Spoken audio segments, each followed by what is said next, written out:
Our whole intent here at Northgate, what we believe that God has called us to be and do, is to inspire people to follow Jesus.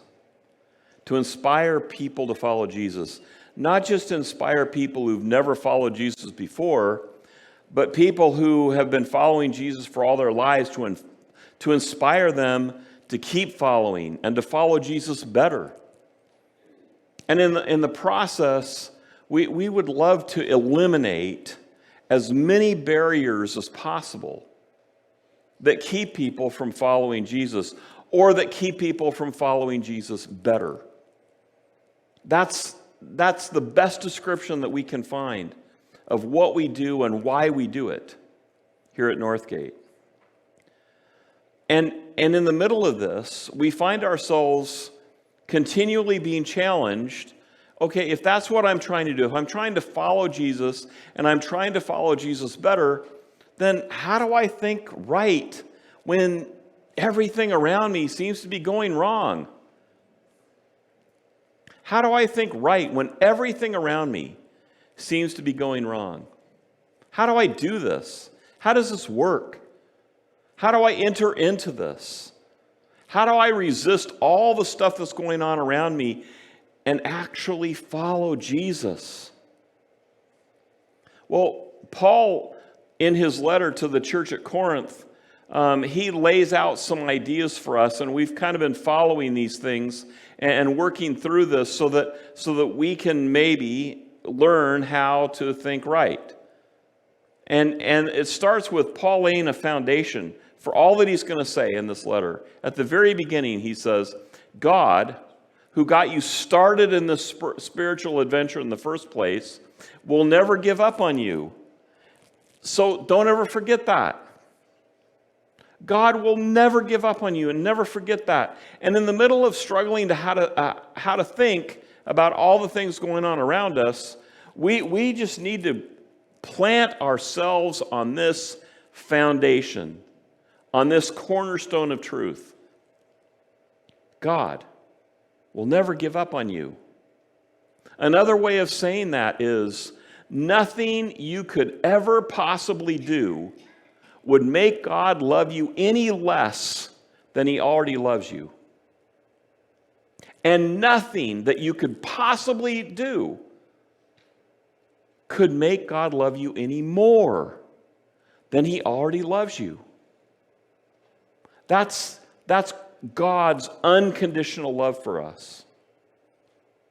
But we sometimes begin shutting that out and putting fences around it and making doors and gates where they don't belong and closing things in because we can put principles, or we don't put principles in unity first. Instead, we focus on our uniformity and our preferences.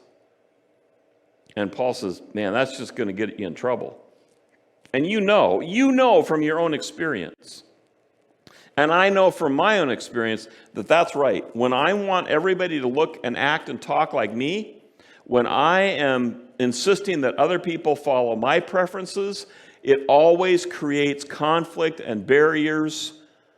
And I have a hard time following Jesus, and the people around me have a hard time following Jesus when I'm doing that. And so we ask the question, is there anyone around? Is there anyone around who knows God's Spirit? Anyone who knows what God is up to? And we rest in this statement: Christ knows, and we, followers of Jesus, have Christ's Spirit. And maybe this morning you're sitting there and saying, well, I'm not sure if I believe this, Jim. I'm not sure if I get this. I understand. I understand. And believe me, we're not seeking to make uniform people out of all of you. We're not seeking to make everybody look alike and talk alike and be alike. What we're seeking is to get you to think about how you integrate into this teaching from Paul, from Jesus, from God, so that you know how to fit in to this picture. You see, You don't know it yet if you're not a follower of Jesus, but God is at the center of your life. Your job is just to recognize that he's already there. That God is already speaking to you, or else you wouldn't be here, or you wouldn't be listening online. God's already having a conversation with you. You just need to look around for the people that'll help you join into that conversation. You see, what is so concerning for the church, little c, today, as well as Northgate Church in particular, and what Paul was so concerned about at the church of Corinth, was he was concerned that people can oftentimes have faith that's a mile wide and a quarter of an inch deep, or maybe even an eighth of an inch deep. You know how small an eighth of an inch is? I mean, if I were to tell you that it's raining really hard outside, which we haven't seen in months around here, right? And the whole parking lot was covered by an eighth of an inch of water, you would think, well, that's not a big problem. The soles of my shoe are thicker than that. I'll be able to get out to my car without any problem whatsoever. But if I told you that right at the south entrance that most of us use to this building, that there is an 8-foot square of water that's 8 feet deep, you'd start looking for another way out. Because you would be radically changed by that much water. You'd go home soaking wet after you crawl out of that 8-foot deep hole full of rainwater. You'd have to change your clothes, you'd have to take a shower, wash your hair, all those things, do the laundry, because you'd be soaked to the skin. But here's why Paul is so concerned about this. Because he says to the people at Corinth, he says, folks, I've been feeding you milk. I've been letting you walk in water an eighth of an inch deep. I've been letting you do that and experience that when in reality, I ought to be feeding you solid food. And see, we really don't want to go to the work of experiencing that solid food. It takes more of our engagement. I mean, remember teaching a little kid how to eat at the table? I mean, you've been feeding them with a spoon when they were a baby. And now you put some food in front of them and they begin to pick it up with their fingers and put it in their mouth. And pretty soon you give them a spoon. And you say, this is the better way to do it. And they learn how to use a spoon. And boy, the food goes all over the place. And you spread big plastic out underneath the table because you don't want to clean the carpet or the floor every time. You just want to throw it away. You know, all those things that we go through. And Paul is painting this word picture for us. He says, you don't understand. I want to talk to you about solid food, but you're still dealing with milk because here's what's happening. And if you go and look at this letter, especially the 3rd chapter, and again, I'll remind you that when Paul wrote this, there were no chapters or verses. He wrote it to be read as a whole letter. And I hope all of you are taking time or setting a time when you're going to at least listen to it as an entire letter. You can go to Bible Gateway, you can go to YouVersion, and you can have a free recording. And push the button, listen to it in its entirety. The letter to the church at Corinth, the first letter, takes about an hour and 11 minutes. So don't put off doing that. But Paul says in here, he says, there's all kinds of things that are coming up. And he talks about personalities. He says, some of you say, well, I follow Apollos, or I follow Paul. And later on he says, some of you follow Cephas, which is Peter. And he says all these things, and he says, don't let personalities get involved in this. Don't let all the issues around you distract you from what you ought to be concentrating on, which is to eat solid food. You have to learn how to eat the solid food. And when you start getting all wrapped up in all the issues, it becomes distracting. And he says, don't make comparisons. Don't say, well, Paul teaches this, and Apollos teaches that, and Peter's teaching this, and this group over here is doing that. And we make all these comparisons. And when we start to compare, we get wrapped up not in the truth, but in me. Because when we start to compare, it's about me. And he says, then get rid of the competition. There is no competition here. If we're going to learn how to think right when everything's going wrong, we have to deal with all these things in our lives that we turn to so easily. Personalities and issues and comparison and competition. Folks, Paul makes this really clear in this passage. And we'll cover this again. But as a church, we're not competing with anybody. There's no reason to compete. We need all the gospel influence in our city and our community that we can possibly get. There are 25,000 people, according to the statistics of the polling people. There are 25,000 people within 25 miles of where you're sitting right now who don't go to any church and don't want to have anything to do with any church. We could fill up every seat in every church in town 4 times every weekend and still not get them all in. Do you know that? So, I want you to know that Marty Schmidt, the pastor at the Bridge, has already sent me a message and let me know that the Bridge is buying North Hy-Vee, and they're going to turn that into their worship center. Now, I'm disappointed because I wanted a grocery store in there. I'm not disappointed that it's going to be a church. Okay? We need all the gospel influence we can get. And we don't compete with them, and they don't compete with us, and nothing about that is going to change. But the only disappointment I have is that I wanted another grocery store. And so did all the ladies that work on our funeral dinners and everything else we do here with food. It's really convenient to run down there and get another package of hot dog buns. That's going to be gone. But I'm not disappointed that the Bridge is moving to that location. Why would I be? Why would I be? You see, when we start with competition, comparison, issues, and personalities, we're looking for a way to leverage when we do that. You know that? And leveraging is always, hear me, always destructive.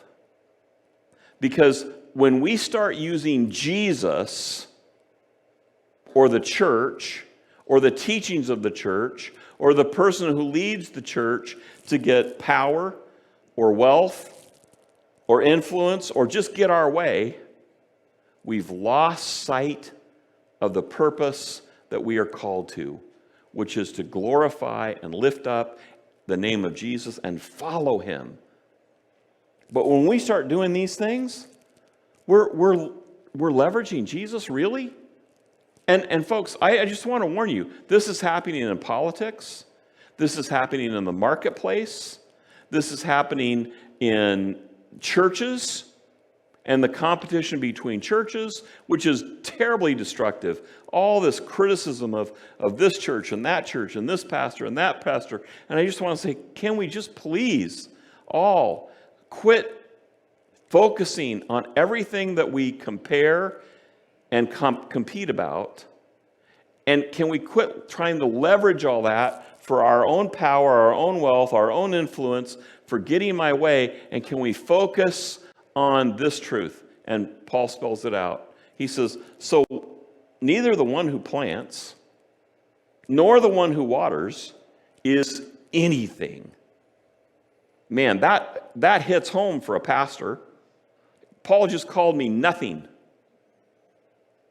He says the one who plants and the one who waters, they don't count for anything. It's only God who makes a seed grow. And all of you who are farmers and gardeners, you know that, don't you? You can do everything right, but you cannot make that seed germinate. You can't. You can put all the fertilizer in there, you can prepare the ground, you can do everything you possibly can, but you can't make that seed grow. Only God. Only God. And the minute we start getting divided and distracted, the minute we start entering into the comparisons and the competition and the desire for influence and power and getting our own way, we fall prey to this deception from Satan, who's out to kill and steal and destroy us, that thinking that we have to do something or we're going to get something. No, Paul says we are all co-workers. We're all co-workers. We're all equal in this whole thing. We're all co-workers in God's service. You are God's field. You are God's building.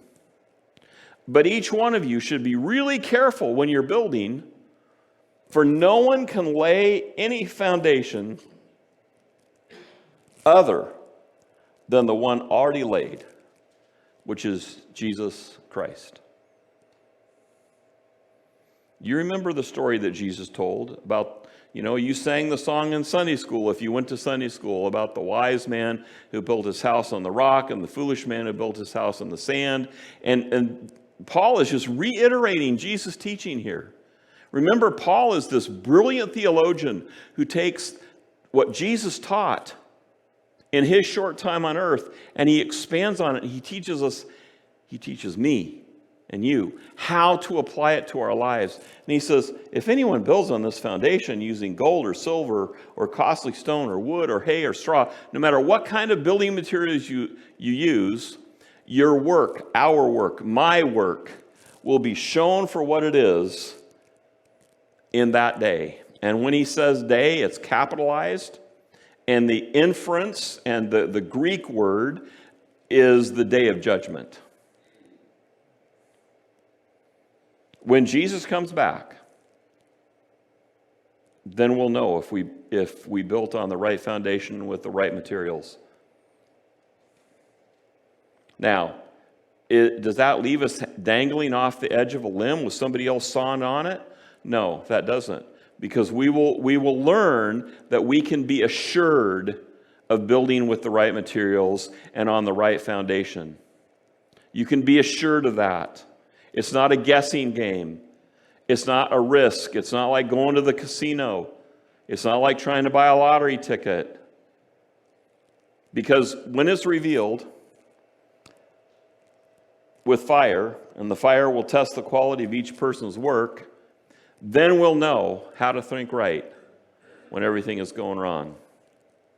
Because it's not dependent on me to do everything right. It's not dependent on me to make every decision correctly. It's not dependent on you to live a perfect, sinless life. I just agonize over people who talk to me, and even over my own upbringing, because I grew up in a home where there was this kind of unstated expectation that Jimmy's going to learn how to live and not have any sin in his life. Well, that is so contrary to everything that both the Old Testament and the New Testament teaches that it's ridiculous. Should I seek to be holy? Should I strive to be holy? Yes, but holiness is not perfection. Holiness is standing rightly before God. That's what holiness is. And Paul says to us, he says, don't you know? Don't you realize? Don't you know that you yourselves are God's temple and that God's Spirit dwells in you, lives in you? Do you know that? Now, I just want to stop here, and I want to say that we're going to go on in this letter. We're going to learn something else here. In this particular passage, Paul is talking about us as a group. He's talking about the koinonia, the fellowship, the body, the household of faith. This you is plural. Our English language is so limited in expressing this. But this is a plural you. He's talking about all of us together. And just so you know this, in 1 Corinthians 6:19, he does talk about our bodies as a temple of the Holy Spirit and that we don't own ourselves. And we will cover that. But in this particular part of the letter, and if you'd go back to that slide, in this part of the letter, he's saying that We are God's temple. And it doesn't just mean Northgate. It doesn't mean just Northgate Church. It doesn't mean just Alliance churches. It means if we have agreed on and settled on the basics of faith, that we are all of us who are following Jesus, are the temple of God, and the Holy Spirit lives in us. Go ahead. So he says this. He says, don't deceive yourselves. Don't deceive yourselves. Man, I am so easily deceived. I don't know about you. You're probably just perfect and don't ever get distracted or go down rabbit holes or get off track or lose your way and end up on a detour. You know, but man, I get deceived so easily. I pray every single morning about one of my primary weaknesses of deception, and that is I pray every day, God, help me to think the best about others today, not the worst.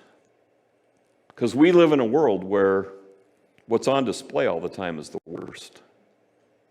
And I can fall into that trap so easily. Oh my, it's like a half of a split second.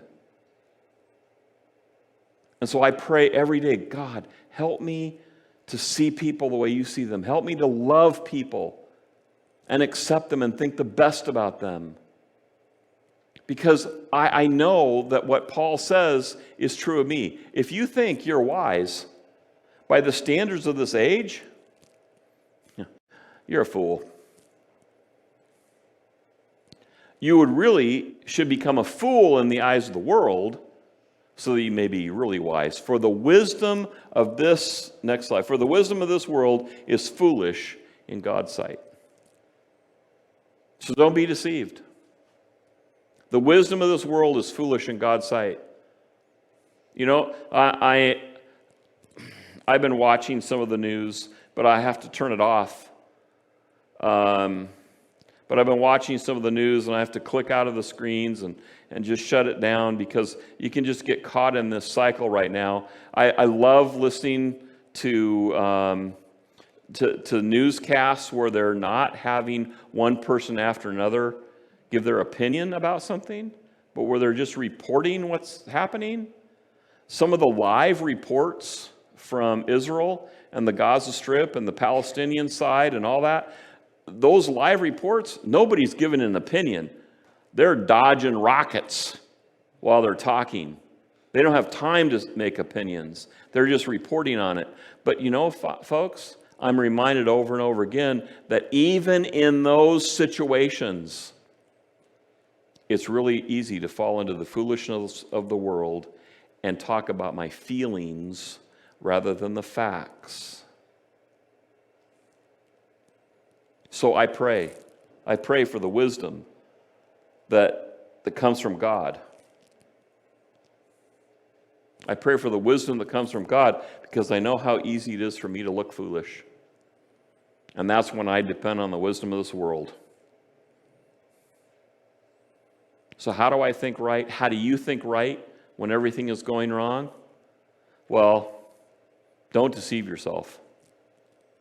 Don't deceive yourself. Do not allow yourself to be deceived. Practice some self-control and some self-discipline and some self-sacrifice so that you're not deceived. Put principles and unity ahead of preferences and uniformity. And then remember, Christ knows what's going on, and we have Christ's Spirit. Oh, and don't forget, before you leave this room today, remember this. Never, ever forget that God will never give up on you.